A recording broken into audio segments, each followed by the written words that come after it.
آپ صلی اللہ علیہ وسلم نے فرمایا جو ایک مرتبہ درود شریف پڑھے گا اللہ کی 10 رحمتیں اس پر نازل ہوں گی اور 10 گناہ اس کے معاف ہوں گے اور 10 نیکیاں لکھی جائیں گی اور 10 درجے اس کے بلند ہو جائیں گے۔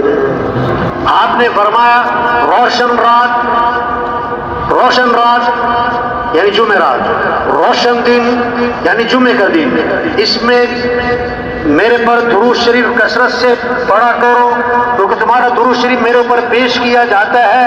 اور آگے اچھی بات فرمائی، میں جو میرے پر درود بھیجے گا میں اس کے لیے دعا بھی کروں گا، استغفار بھی کروں گا۔ ایک حدیث میں آتا ہے آپ نے فرمایا جو آدمی میرے پر درود شریف پڑھتا ہے، درود شریف بھیجتا ہے، جب تک وہ درود شریف پڑھتا رہتا ہے اس وقت تک اللہ کے فرشتے اس کے لیے رحمت کی دعا کرتے رہتے ہیں۔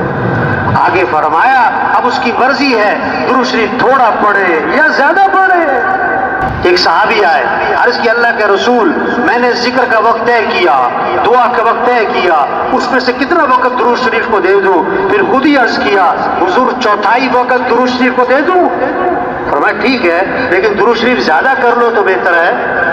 حضور 1/3 وقت درود شریف کو دے دوں؟ فرمایا ٹھیک ہے لیکن درود شریف زیادہ کر لو تو بہتر ہے۔ حضور آدھا وقت درود شریف کو دے دوں؟ فرمایا ٹھیک ہے لیکن زیادہ کرو تو بہتر ہے۔ حضور میں 2/3 وقت درود شریف کو دے دوں؟ فرمایا ٹھیک ہے لیکن درود شریف اور زیادہ کرو تو بہتر ہے۔ انہوں نے عرض کیا حضور پھر میں ایسا کرتا ہوں میں سارا وقت درود شریف ہی پڑھتا رہوں گا۔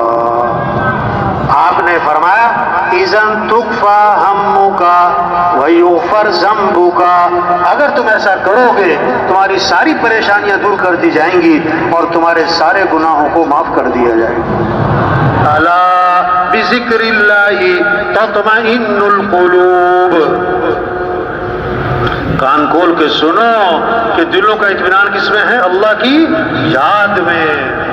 آپ صلی اللہ علیہ وسلم نے فرمایا جو 100 مرتبہ پڑھے لا الہ الا اللہ، کتنی مرتبہ؟ 100 مرتبہ، جب قیامت کے دن اٹھے گا تو اس کا چہرہ 14ویں رات کے چاند کی طرح چمک رہا ہوگا۔ آپ صلی اللہ علیہ وسلم نے فرمایا جنت کی چابی لا الہ الا اللہ۔ ایک حدیث میں آتا ہے جنت کی قیمت لا الہ الا اللہ۔ آپ نے فرمایا کوئی گناہ ہو جائے تو فوراً کوئی نیکی کا کام کر لیا کرو۔ صحابہ نے عرض کیا حضور لا الہ الا اللہ اس کا پڑھنا بھی نیکیوں میں شامل ہے؟ آپ نے فرمایا یہ تو سب سے افضل نیکی ہے۔